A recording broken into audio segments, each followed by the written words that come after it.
Designing product layouts. An assembly line is a product layout dedicated to combining the components of a good or service that has been created previously. Examples: automobile assembly, subway sandwich shops, and insurance policy processing. Assembly line balancing is a technique to group tasks among workstations so that each workstation has the same amount of work. Required information.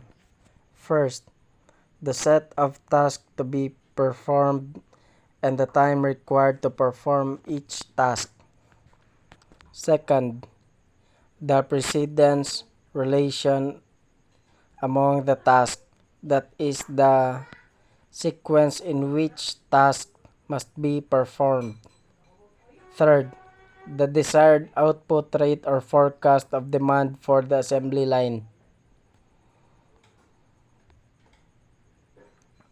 A 3-task assembly line. One workstation in an 8-hour day could produce 480 parts. 3 workstations. The first operator can produce 120 parts per hour or 960 parts a day. The second could produce 1,600 parts a day. The third operator can produce 2,400 parts a day. Maximum output is 960 parts per day. 2 workstations. Since each operator needs 0.5 minutes to perform the assigned duties, the line is in perfect balance, and 960 parts per day can be produced. Cycle time is the interval between successive outputs coming off the assembly line. In the previous example, with one workstation, the cycle time is 1 minute. That is, one completed assembly is produced in every minute.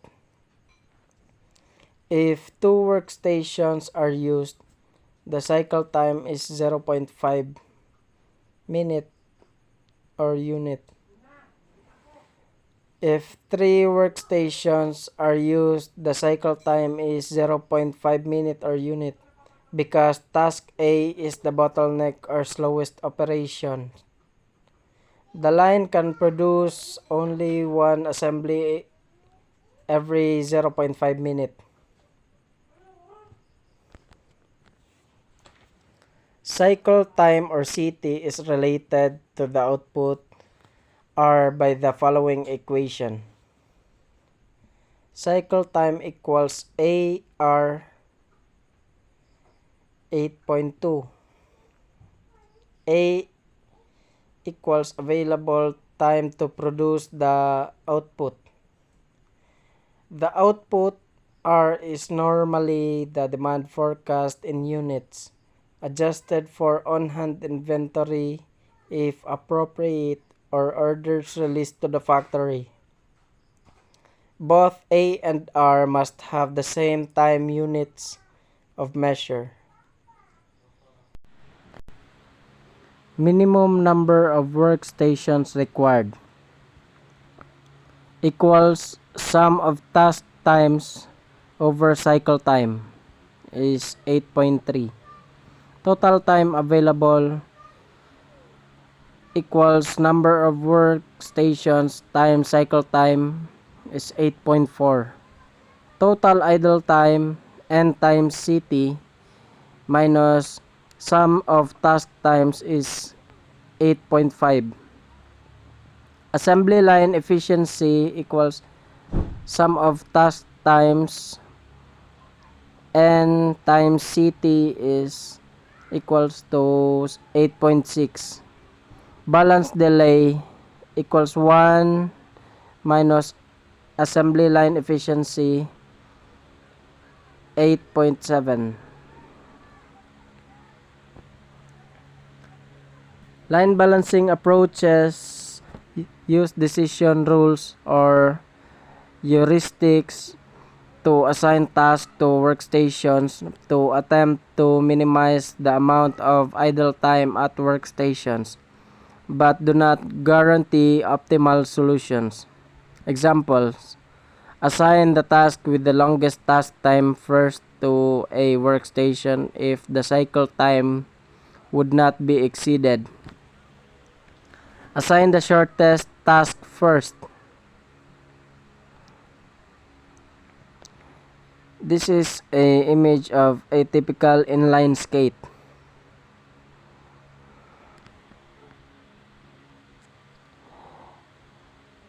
We have the liner, cuff, buckle, shell, hinge, frame, brake housing, brake pad, wheel, axle hardware, and bearings.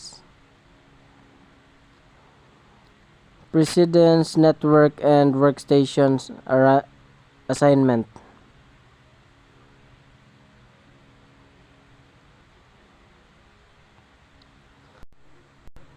Using equations 8.4 to 8.6, we may compute the following.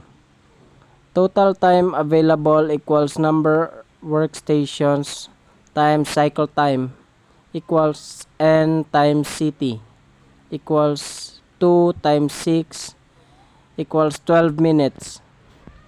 Total idle time n times ct minus sum of tasks equals 2 times 6 minus 9.4 equals 2.6 minutes. Assembly line efficiency equals sum of task n times cycle time equals 9.4. 2 times 6 equals 78.3%. Cycle times responded to economic cycles. When the global economic crisis hit few years ago, demand for automobiles fell dramatically. As a result, automobile manufacturers needed to reduce production. One way to do this is to change the cycle for their auto assembly plants.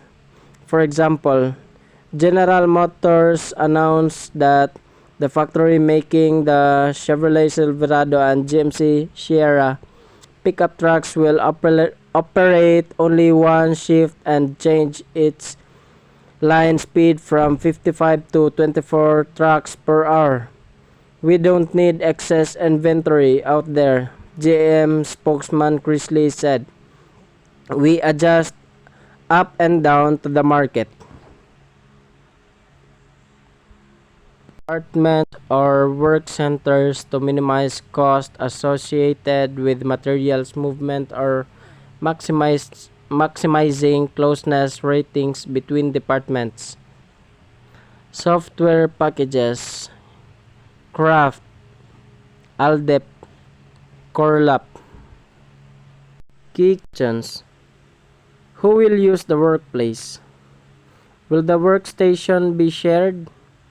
How much space is required? Second, how will the work be performed? What tasks are required? How much time does each task take? How much time is required to set up for the workday or for a particular job? How might the task be grouped into work activities most effectively? 3. What technology is needed? Employees may need a computer or access to customers' records and files, special equipment, intercoms, and other forms of technology. 4. What must the employee be able to see? 5. What must the employee be able to hear? 6. What environmental and safety issues need to be addressed?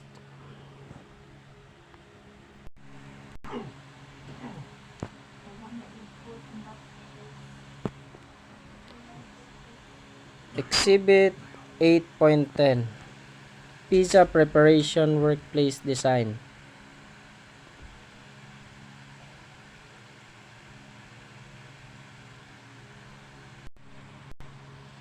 Workplace design. Safety and the work environment.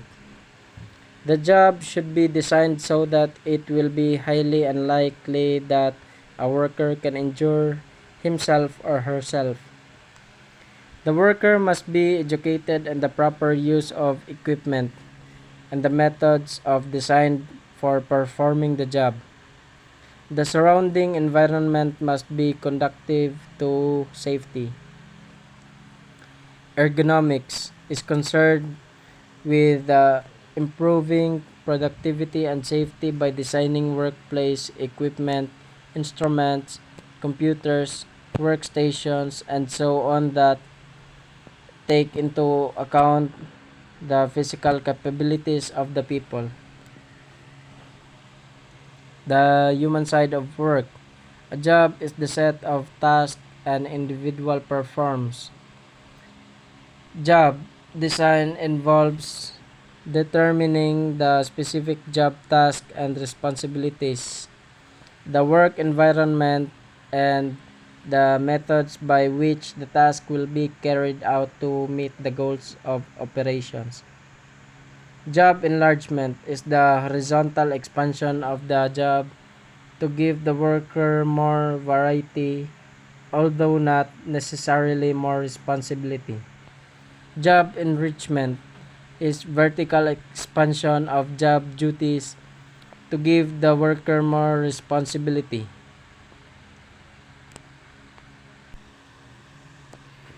Teams. Natural work teams, which perform entire jobs rather than specialized assembly line work.